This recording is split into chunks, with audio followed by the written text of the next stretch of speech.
सुधांशु जी, क्यों सुधांशु जी? देखिए, हमीद से डरकर तो ये स्थिति हो गई है कि अगर हमारे ऊपर लगे आरोपों में रत्ती मात्र भी सच्चाई होती तो बबुआ को बुआ की गोदी में बैठने की जरूरत नहीं होती। तो आपने जो कहा, अरे बगल तो छोड़िए, यहाँ तो गोदी में जाके बैठ गए हैं। अरे सर, ये गोदी वोदी अच्छा नहीं जो लगता। पहले कहती थी चढ़ गुंडन की छाती पर मोहर लगाओ हाथी पे, अब उनके लिए हो गया सब गुंडे चढ़ गए हाथी पर, चलेंगी गोली छाती पे। कोई बात अब नहीं। मैं ईवीएम पे आता हूं। एक समय में देखिए, 2014 का लोकसभा चुनाव जीतने के बाद जो हम पहला 14 विधानसभा के उपचुनाव उत्तर प्रदेश में हुए, हम 10 हारे, ईवीएम सही थी। दिल्ली में हमारा सुपर साफ हो गया, ईवीएम सही थी। बिहार हम हारे, ईवीएम सही थी। बंगाल हम बैडली हारे, ईवीएम सही थी।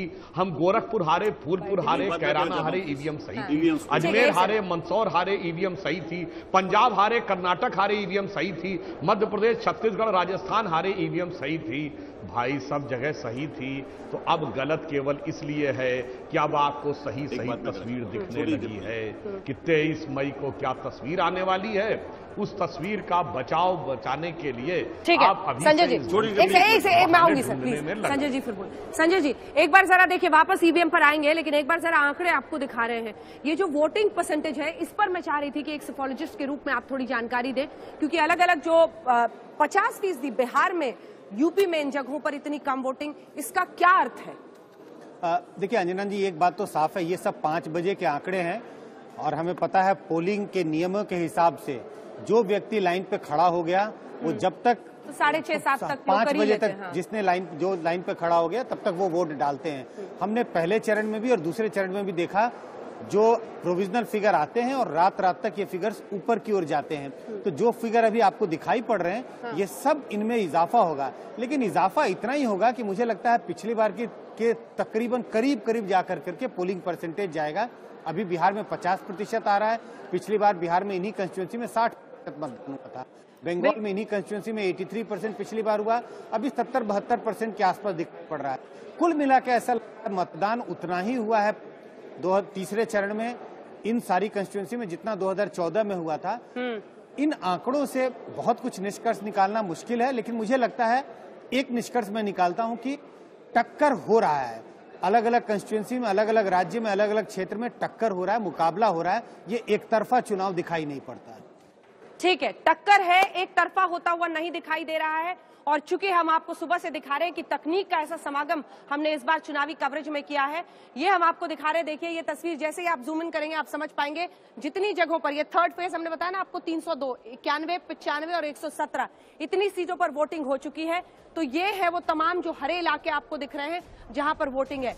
गुजरात की सभी सीटों पर इस वक्त मतदान आज हो रहा है। अभी भी थोड़ा सा वक्त बाकी है, लेकिन एक बार नजर डालिए तो देखिए ये बहुत महत्वपूर्ण है। और सबसे पहले मुझे लगता है कि आज जरा हमें गांधीनगर पर जाना चाहिए, क्योंकि गांधीनगर एक बहुत ही महत्वपूर्ण सीट है। और गांधीनगर में जब आप देखेंगे, ये देखिए यही वो सीट है जहां पर इस बार अमित शाह चुनावी मैदान में है और जहां पर आपने अमित शाह को वोट डालते हुए अपना देखा है। नतीजे अब तक के क्या रहे हैं? 2014 के नतीजे में आप देखिए, राज्यवार तरीके से आप देखें तो 26 की 26 सभी सीटें चली गई थी भारतीय जनता पार्टी को, एनडीए को।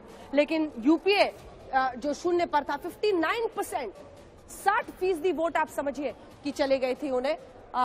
2009 में, इससे पहले आप देखिए तो सिर्फ 15 सीटें एनडीए के पास थी, 11 सीटें यूपीए के पास। लेकिन ये कैसे मामला पलटा 2014 में, वो हम आपको दिखा रहे हैं। और इसीलिए जब आप पहुंचते हैं कि यहां महारथियों पर एक बार आपको नजर ले जाते हैं, क्योंकि ये सबसे महत्वपूर्ण तस्वीर है। महारथी जो इस बार चुनावी मैदान में है, उन पर अगर आप जल्दी से नजर डाल लीजिए तो बीजेपी अध्यक्ष अमित शाह से लेकर सभी लोग। अब मुख्य मुकाबला देखिए, ये इस बार है मुख्य मुकाबला जो है इनका सीजे चावड़ा कांग्रेस से और बीएसपी से जयेंद्र राठौर यहां पर है।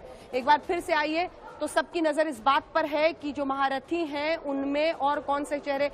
आजम, जी हां, रामपुर, अगर आप देखें आजम खान और जयाप्रदा की ये पूरी लड़ाई है। मुख्य मुकाबला किसके बीच है? देखिए, मोहम्मद आजम खान एसपी की तरफ से और संजय कपूर कांग्रेस पार्टी की तरफ से। तो ये जो सीटें हैं वो बहुत महत्वपूर्ण हैं। और इसी के नजरिए से जब हम बात कर रहे हैं, एक बार फिर से जरा महारथियों पर जाते हैं और महारथी में आपको दिखा देते हैं। ये महबूबा मुफ्ती भी अनंतनाग से इस बार चुनावी मैदान में है। मुलायम सिंह यादव को आप देख रहे हैं चुनावी मैदान में। ये सभी लोग चुनावी मैदान है। इसमें एक पेज और है, जल्दी से आपको दिखा। वरुण गांधी भी देखिए इस बार चुनावी मैदान में है, रंजीत रंजन, राहुल गांधी वायनाड से है।